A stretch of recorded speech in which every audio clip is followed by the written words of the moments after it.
What's going on, everybody? Wired here. I hope you're all having an excellent day. And today we have to talk about another woke Disney fail. It seems like almost every week with some new re-release or some new race swap, Disney is constantly getting ratioed on their own videos. At the time of making this, the official Peter Pan and Wendy trailer from Disney Plus has 26,000 likes to 140,000 dislikes. Now, I would love to play the whole trailer for you. Unfortunately, I can't because Disney wants to silence all criticism. And you're technically not allowed to criticize Disney anymore. I'm actually surprised this video still has the comments on it, but you can see right here, yeah, 26,000 likes to 140,000 dislikes. This is within 23 hours of this trailer being up. It's been viewed 1.1 million times, and fans don't really seem to like this all that much.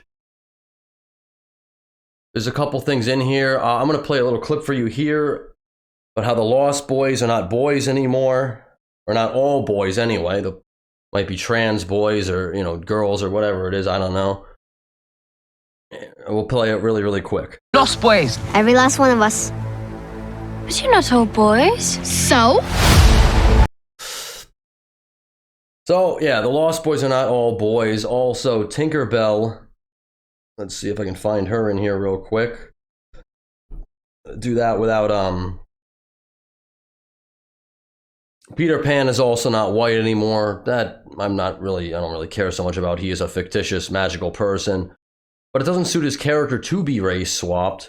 Tinkerbell, if we can find where Tinkerbell is in here, I would play it, but I'm going to get copyright claim because Disney wants to silence all criticism. Oh, I'll pull up a picture for you in the next thing.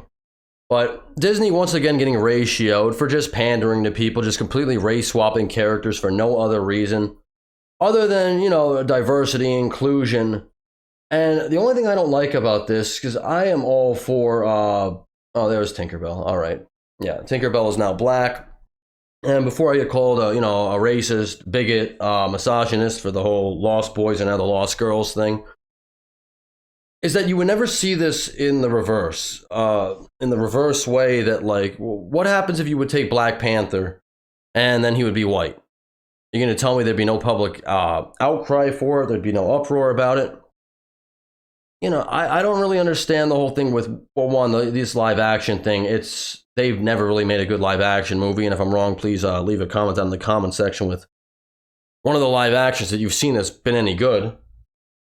My favorite movie growing up when I was a kid was the Lion King. And I sat through about 15 minutes of the new Lion King before I was just like, it's just not good. Some things are better in animation than they're going to be in live action. All this is just a cash grab. Disney's creatively bankrupt. See, from this ratio, people don't like it. Let's see what the top comments are here. I like the part where Hook loses his arm the most. Peter shouts to him, "You killed my father." And Hook replies, "No, Peter, I'm your father." Truly the most stunning and heartbreaking moment in world cinema. Exactly. The whole thing's stunning and brave. I love the part where Peter Pan said, "Wendy, let's go to Neverland because it's too expensive to go to Disneyland." One of the most epic lines in all of cinema. I love the part where Peter Pan said, "She's not our Tinkerbell. She's a silent guardian, a watchful protector, a dark fairy, sends shivers down my spine." And it goes on and on and on like this. I love the part where Peter Pan said, "Do or do not, there is no try." A nice Yoda quote. I love the part where Wendy says, "I ain't afraid of no ghost." Ghostbusters, hopefully not the 2016 version. So yeah, and like I said, the only problem I have with this really is that this would never happen in the reverse way. If Black Panther was made white, there'd be outcry, and rightly so. You shouldn't be taking characters and just race swapping them just to pander, but that's what Disney does. I also got an article over here, talks about how Peter Pan and Wendy stars as production hired team to fix franchise's problematic Native American depictions. So now there's a problem with that too. Everything that could possibly, everyone has to take offense with everything nowadays. Everything. As long as it's against, white characters being turned into something else for the sake of diversity and inclusion. When I still don't really see the problem with just making characters that are, of different ethnicities or, sexes or anything, and making original stories. But I think Disney's creatively bankrupt. Actress Alyssa, oh, I'm gonna butcher that. Wapanatak claimed that the production team behind Disney Pixar's Peter Pan reboot put a lot of work into getting the portrayal of the stories of Native American characters right.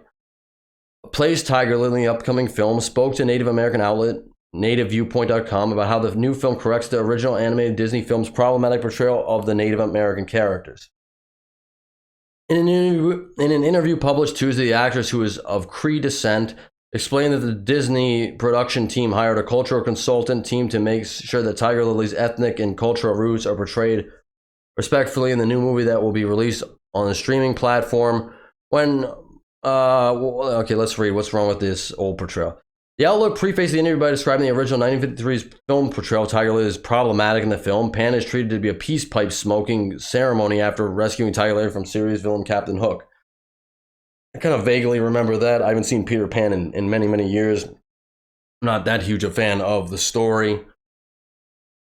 Really, if you wanted to get into the whole diversity and inclusion thing, you really could explore it with Peter Pan, just because there's a very interesting I guess theory, or it might be confirmed, about the author of Peter Pan, I forget his name, about how he actually made this Neverland creation because he never grew up, because of something traumatic that happened in his childhood, and because of that, he kind of was always a child, which is very fascinating.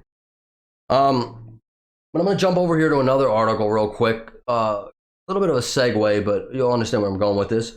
This is about the live-action Lilo and Stitch that's coming up in 2024, which may surprise a lot of you. I'm not very excited for, because I really got into Lilo and Stitch a lot in the past couple of years. My daughter is in love with Lilo and Stitch. We actually just took a trip to Kauai because of Lilo and Stitch, and she was a little disappointed we didn't see Stitch or Sparky or Reuben, any of them, but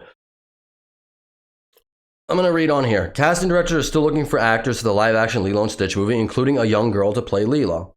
The 2002 Disney animated movie tells the story of a Hawaiian girl who adopts a dog that's actually an extraterrestrial creature genetically engineered to cause chaos and destruction. But when Lilo welcomes Stitch into her ohana, he reconsiders his destructive ways to protect his newfound family. According to Hawaii News Now, Ohana casting group casting director Rachel Whitley Sutton describes the role as a girl who's about 6 to 8 years old, loves hula, surfing, and wildlife, and has a special affinity for all things gross. And there are rumors that Lilo might be autistic. That's neither here nor there. But since they're doing Hawaii News Now, they're probably going to try to cast a young Hawaiian girl between the ages of 6 to 8 to play Lilo. And you know what my problem with this is? Absolutely nothing. I have no problem with this, because Lilo is a Hawaiian girl. So I would be upset also if I would say Lilo, Nani, David should all be represented as they are in the original films. I don't think there's anything wrong with that. I don't think that's a woke take or anything like that. And just a fun fact to leave out on here, Disney's been failing for a really long time. Disney's animation films actually, from 2000 to 2010, there was only 2 Disney animations, and I know the animation studio was dying at that point, that turned a profit. And those movies were, one being Lilo and Stitch, and the second one being The Princess and the Frog. So it's not that people have a problem with diversity. That's definitely not the case here, because those are the only 2 animated films by Disney that were successful. Lilo and Stitch, Princess and the Frog. Diversity is not the issue. People want original stories. And I think more than just this pandering, self-inserted stuff, people want to be represented in original stories and see themselves represented in original stories, and that's totally fine. I mean, look at Moana. That was a huge success. But all this race swapping stuff makes people upset because they know it's just pandering. But that's just my take on it.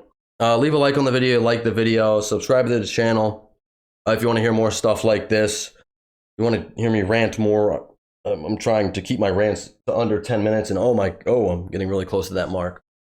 But, and if you didn't like what I'm saying, you can leave a comment how I'm a racist, bigot, transphobe.